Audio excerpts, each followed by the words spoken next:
Hi there, traders. This is Brad Gilbert with the FX Market Insight for Wednesday, the 16th of October. All right, now as we go into the Asian session here, it's time to see what we can piece together over the next 24 hours.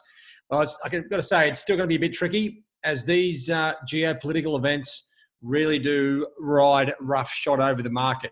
Now, there's bits and pieces coming out about, obviously Brexit is going very positive at the moment.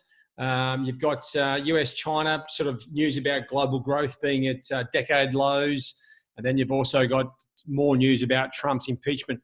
Now, what it's done is the only real changes here, if anything, this geopolitical situation, Brexit, has basically pushed all timeframes in, broken all resistance levels.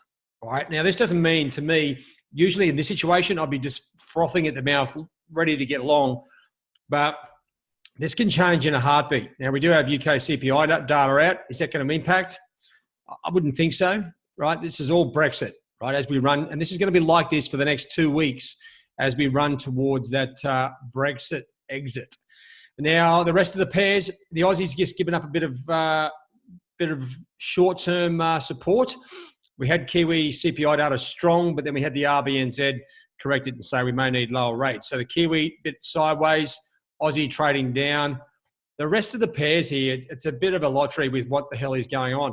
Now, let me just give you a look at the charts and you'll see what I'm talking about. Let me just grab that pen again. Okay, so here's the Aussie, right? So they're just breaking down here through sort of 67.35. No real momentum to run with it. Here's that spike up in the Kiwi and straight back down after the RBNZ comments. If anything, that's still within recent ranges. Dollar yen, well, a bit of an unwind there, then it's a little bit of a dip. You know, it's very hard to work out what's going on here across the board. You've got Euro just trading sideways. Sterling, here's that massive move up to 128. I was saying this the other day when it was around 122, but I mean, it's just out of control. And the real opportunity, I think, today is the dollar CAD. We had the move down here on the employment numbers, bit of a retracement back to resistance.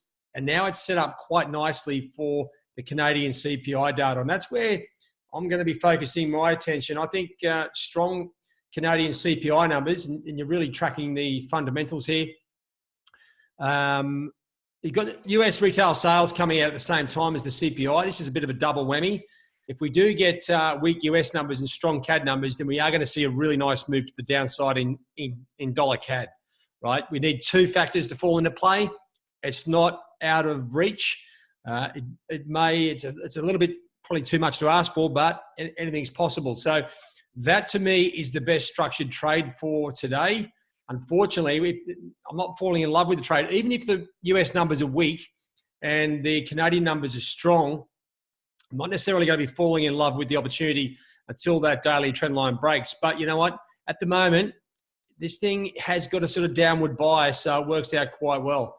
I think you do well to focus on that opportunity.